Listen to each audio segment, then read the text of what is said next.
Hi friends, welcome to our channel. இன்றைக்கி நம்ம எல்லாருக்கும் ஃபேவரட்டான ரசகுல்லா அண்ட் ரஸ்மலாய் இது ரெண்டுமே எப்படி செய்கிறதுன்னு பார்க்கலாம். ஃபஸ்ட்டு நம்ம பன்னீர் பால் செஞ்சிட்டோன்னா அதை சுகர் சிரப்பில் போட்டால் அது ரசகுல்லா ஆயிரும். இதையே மில்க் ரபடியில் சேர்த்துனோன்னா இது ரஸ்மலாய் ஆயிரும். ரொம்ப ரொம்ப டேஸ்டான டெலிஷியஸான டெசர்ட் ரெசிபி இது.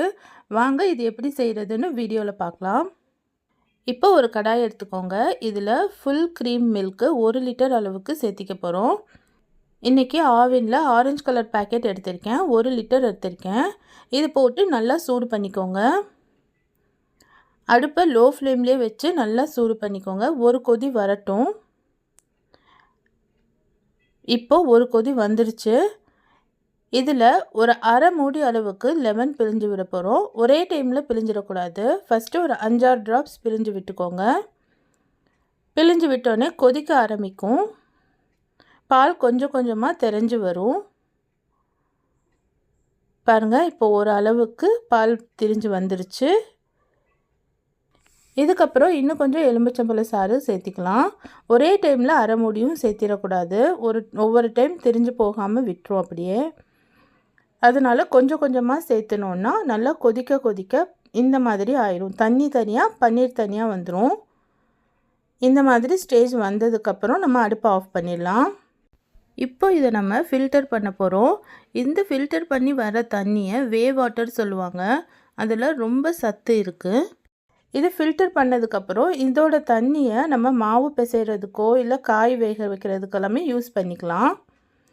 இப்போ நம்ம ரெடி பண்ணி வச்சுருக்கிற பன்னீரை இதில் சேர்த்திக்கோங்க.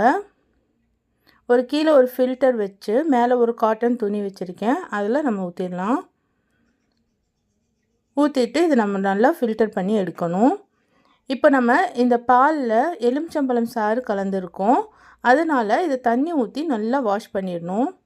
எலுமிச்சம்பழம் சாரும் கலக்கலாம், இல்லைன்னா வினிகரும் சேர்த்திக்கலாம். அதோட ஸ்மெல்லெல்லாம் போகிறதுக்கு நல்லா ஒரு 2-3 டைம் தண்ணியில் நல்லா வாஷ் பண்ணிக்கோங்க. தண்ணியில் வாஷ் பண்ணி எடுத்துருங்க. அந்த ஸ்மெல்லெல்லாம் போயிடும். ஏன்னா இது நம்ம திரும்பவும் பாலில் சேர்த்த போகிறோம்ல, அதனால் இந்த மாதிரி செஞ்சுக்கோங்க. இப்போ இதை நல்லா டைட் பண்ணிடணும். இந்த துணியை ஒரு மூட்டை மாதிரி பண்ணி இந்த பன்னீரை நல்லா ஃபில்டர் பண்ணணும்.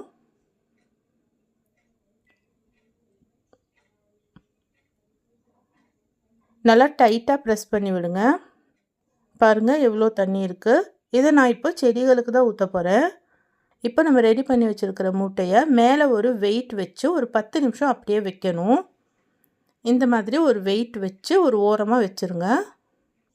இப்போ பாருங்கள், சூப்பரான பன்னீர் ரெடி ஆயிடுச்சு. இது ஒரு 250 கிராம் அளவுக்கு பன்னீர் கிடச்சிருக்கு. இது நல்லா மிக்ஸ் பண்ணி விட்டுக்கோங்க. இதை அப்படியே ஒரு பாக்ஸில் செட் பண்ணி வச்சுட்டிங்கன்னா உங்களுக்கு பன்னீராக ரெடி ஆயிரும். நீங்கள் க்யூப்ஸ் போட்டு கிரேவியெல்லாம் செஞ்சுக்கலாம். இப்போ நம்ம ரசகுல்லா செய்கிறதுக்கு நல்லா இதை ப்ரெஸ் பண்ணணும். வீடியோவில் காட்டின மாதிரி நல்லா உள்ளங்கையில் இந்த மாதிரி நல்லா அழுத்தம் கொடுத்து ஒரு 10 நிமிஷத்துக்கு தேய்க்கணும். கண்டிப்பாக இது தேய்ச்சி தான் ஆகணும். ஏன்னா இந்த மாதிரி பன்னீராக இருக்கும்போது உருண்டை பிடிக்க வராது, சாஃப்டாகவும் இருக்காது. அதனால் இந்த மாதிரி நீங்கள் நல்லா பிசைஞ்சுக்கிட்டே இருக்கணும். 10 நிமிஷத்துக்கு இந்த மாதிரி உள்ளங்கையில் ப்ரெஷ் கொடுத்து பிசைஞ்சால் இந்த மாதிரி ஒரு மாவு கன்சிஸ்டன்சியில் வந்துடும். இதை உங்களுக்கு தேவையான அளவில் ஷேப் பண்ணிக்கலாம். சின்ன சின்ன உருண்டையாக நீங்கள் ஷேப் பண்ணி எடுத்துக்கோங்க. இப்போ எடுத்து வச்சுருந்த பன்னீரில் 25 உருண்டை கிடச்சிச்சு. இது தனியாக இருக்கட்டும். இப்போ நம்ம சுகர் சிரப் ரெடி பண்ணிக்கலாம். இப்போ ஒரு கடாயில் 1 கப் அளவுக்கு சர்க்கரை சேர்த்திக்கோங்க. இது கூடவே ஒரு 1.5 கப் அளவுக்கு தண்ணி சேர்த்திக்கோங்க. தண்ணி சேர்த்திட்டு நல்லா கொதிக்க விடுங்க. சர்க்கரை நல்லா கொதிக்க ஆரம்பிச்சிருச்சு. குலாப் ஜாமுன் சிரப் செய்வோம்ல, அந்த மாதிரி கன்சிஸ்டன்சியில் இருக்கணும். இது கூட ஒரு அரை டீஸ்பூன் அளவுக்கு ஏலக்காய் பவுடர் சேர்த்திக்கோங்க. ஏலக்காய் பவுடர் சேர்த்துனதுக்கப்புறம் கொஞ்சமாக குங்குமப்பூ பாலில் கலந்து வச்சுருக்கேன், அதையும் சேர்த்திக்கலாம். ஒரு ஃப்ளேவருக்காக தான், இல்லைனாலும் ஒன்றும் பிரச்சனை இல்லை. சேர்த்திட்டு நல்லா மிக்ஸ் பண்ணி விட்டுக்கோங்க. இது ஒரு பிசுபிசுப்பு பதம் வரட்டும். இந்த பதம் வந்ததுக்கப்புறம் நம்ம ரெடி பண்ணி வச்சுருந்த பன்னீர் பால்ஸ் எல்லாத்தையுமே இதில் சேர்த்திக்கலாம். இது உடஞ்சி போகாது, எதுவும் ஆகாதுங்க, பயப்படாமல் நம்ம எல்லா பால்ஸையும் இதில் சேர்த்திக்கலாம். சேர்த்திட்டு ஒரு 2-3 நிமிஷத்துக்கு நல்லா கொதிக்கணும். இதில் உங்களுக்கு ஏதாவது ஃப்ளேவர்ஸ் வேணும்னா எசன்ஸ் ஏதாவது கூட ஆட் பண்ணிக்கலாம். வெனிலா எசன்ஸ் ரோஸ் எசன்ஸ் இந்த மாதிரி எசன்ஸ் வேணும்னாலும் ஆட் பண்ணிக்கலாம். நம்ம ஏலக்காய் பவுடர் ஸ்மெல்லே சூப்பராக இருக்கும்.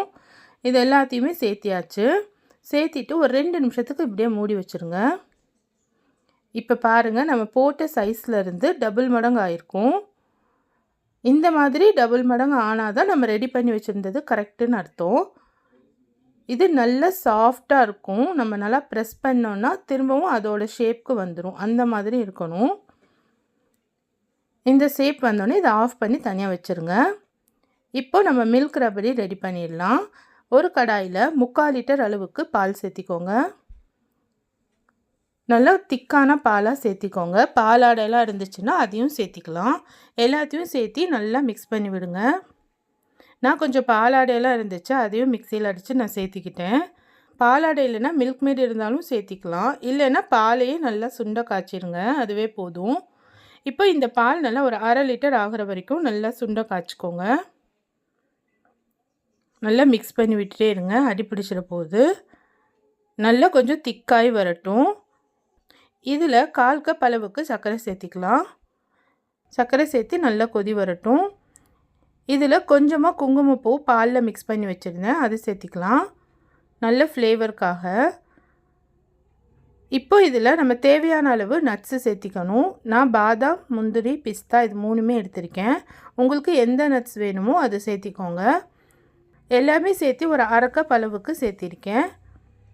இப்போ கடைசியாக ஒரு 1/2 டீஸ்பூன் அளவுக்கு ஏலக்காய் பவுடர் சேர்த்திக்கோங்க. சேர்த்து நல்லா கொதிக்க வச்சுருங்க. இன்னும் ஆறுச்சுன்னா பால் நல்லா சுண்டி வரும். அப்போ டேஸ்ட்டு சூப்பராக இருக்கும். இப்போ இதில் நான் கொஞ்சமாக கலர் பவுடர் ஆட் பண்ணுறேன். இது ஆப்ஷனல் தான். நான் வீடியோ பர்பஸ்க்காக ஆட் பண்ணியிருக்கேன். உங்களுக்கு தேவைன்னா நீங்கள் ஆட் பண்ணிக்கோங்க, இல்லைன்னா ஒயிட்டாகவே இருக்கட்டும். இது எல்லாமே சேர்த்து நல்லா மிக்ஸ் பண்ணி விட்டுருங்க.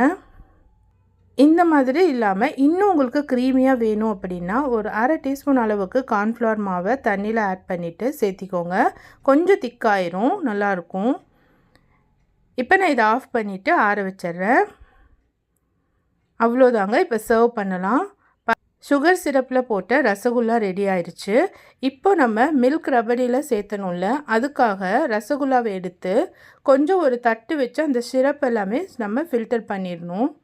ஏன்னா நம்ம சுகர் சிரப்போடு சேர்த்தும்போது அந்த பால் வந்து அப்சார்ப் பண்ணாது. அதனால் கொஞ்சம் வந்து நம்ம ப்ரெஸ் பண்ணிடணும்.